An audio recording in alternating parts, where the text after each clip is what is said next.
Would you please introduce yourself? All right, so my name is Jason Oszvart, and I'm a professional strength conditioning coach.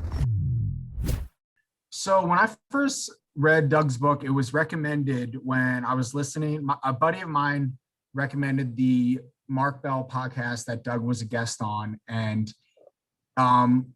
he recommended that book from the podcast. Ordered it the next day, it came in, and I just thought at the end of the day, it was very eye-opening because it really challenged what I knew about strength conditioning and bodybuilding, physical fitness. It really had me take a step back and realize, oh, maybe I'm overthinking a lot of these different concepts that I'm doing myself in my training, in the training that I work with others.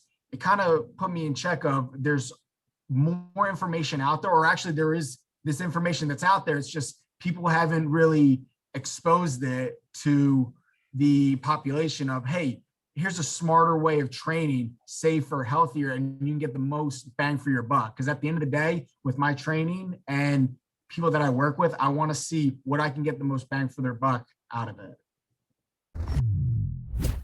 I think at the end of the day, it challenged me. It really kind of opened my eyes of really understanding what was in the book and then applying it to myself and others. I wouldn't say that the information that I've previously learned, I've kind of just like pushed to the side and forgot about it. But if anything, my knowledge as a whole has been even more amplified because of reading that book. So I like to think of things like, I don't consider myself a closed-minded individual. I always want to be learning. I always want to be gaining as much knowledge as possible. So I think of it as like, think of it as compounding a portfolio, and I'm just compounding information on top of each other. But then I'm realizing, all right, this information in this book, better than the information that I previously learned over here. So at the end of the day, I just compile as much information as possible, but then I disseminate, what I think is I'm finding more practical and what makes the most sense, and using that in my training and others. I understand that you work with professional football players. Can you explain how Doug's insight in regards to biomechanics are helpful to you in training football players? When I read a book like this or any kind of information I learn, I was like, how can I apply this in my current setting? And what I think, especially what Doug's book does great at, is what we can do with our guys in terms of coming back from injury and rehab. Because as we know, guy gets injured, body will atrophy, loses muscle mass. Well, instead of putting that athlete in a right away strength or a power or an explosive phase programming, what can we do better in order to help the athlete return to the field? And that is to increase that growth of the muscle. Because at the end of the day, if you throw that athlete that has an atrophied muscle and you throw them right into a strength or a power phase or a program, they're going to end up getting hurt again. And then that's all that's going to do is just make you look bad, because your job is to get this athlete back on the field, and you did something that you shouldn't have, and now they're back in the injury room. Well, how I took it was applying Doug's principles. Like, this is a great setting for our guys that are coming off an injury, of how we can build their body back up and then set them up for better success on the field. Do you mean like the Brig-20 are good for someone who is coming back from an injury, or also to prevent injuries? Like, where do they really fit in a workout program of a football play, of a professional football player? I think, in my opinion, they fit the best when a football player is going through that phase of their training where maybe coming back for an injury, or on the back end of the season where we're not really focused on a more strength and power phase with them, but more for a hypertrophy or a muscular endurance, a phase where I'm trying to gain the athlete to increase their muscular size. So as it gets closer to the season, what I normally would do is, all right, we're going to do more lower reps, fast explosive movement, where like those principles don't really apply, but the movements in the book apply great for a guy coming back from an injury or in the tail end of the season where we're trying to build that individual back up to a strength phase and then to a power phase, leading it right into the season. How long will that take? Like during the off season, is that means like over a period of 2 months, something like that?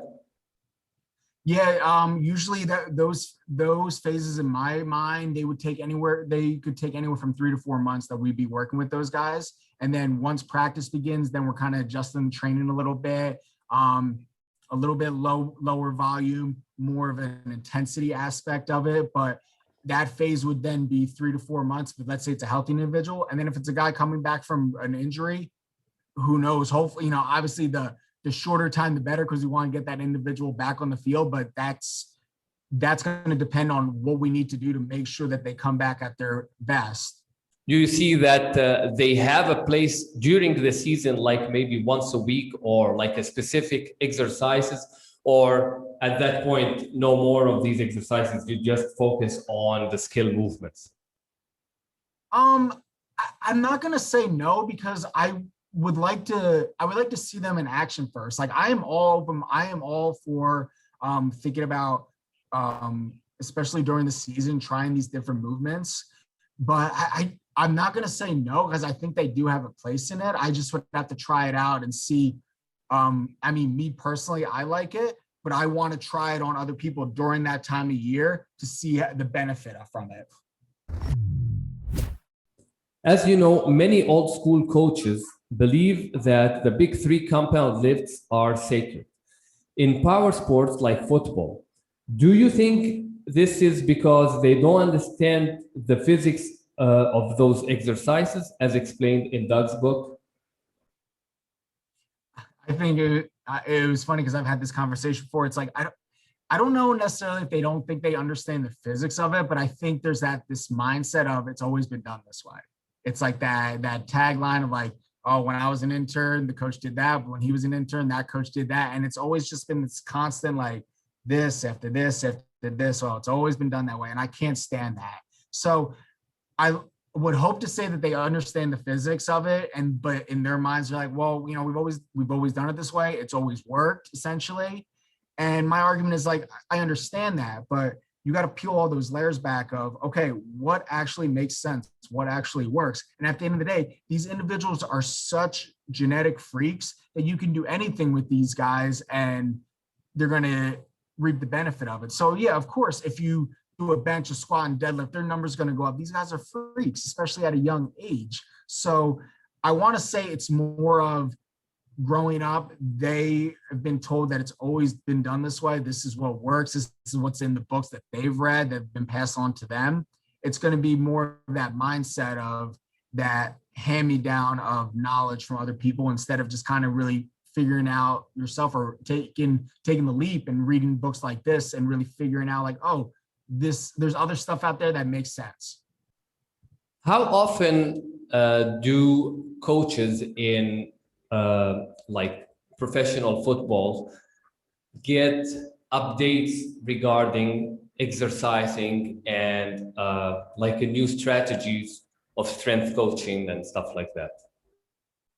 It really depends on the individual. I'm the individual that's always looking for different new stuff out there and, research articles, even social media, if you just got to be able to disseminate what's the good stuff, what's the bad stuff.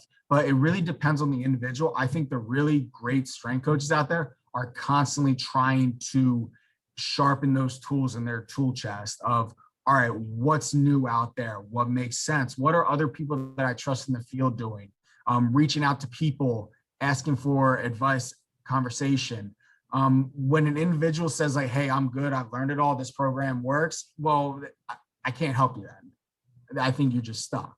So I think I want to say the majority of people at this high level, they're always searching and they're looking for more information out there. But there are individuals that I could understand that are very closed-minded. And it's like, well, I've always been doing it this way. I've made it this far. I'm good. And it's not the greatest mind. It's not a great mindset to have at all, because I'm just from the belief you need to be open-minded. You need to be exploring. I mean, if training was just such a cookie cutter one program for everyone, none of us would have jobs. So you always got to be constantly exploring different avenues of how to better yourself and in turn better others. At least that's my mindset, and I'm going to stick to it until, I'm told I can't do this anymore.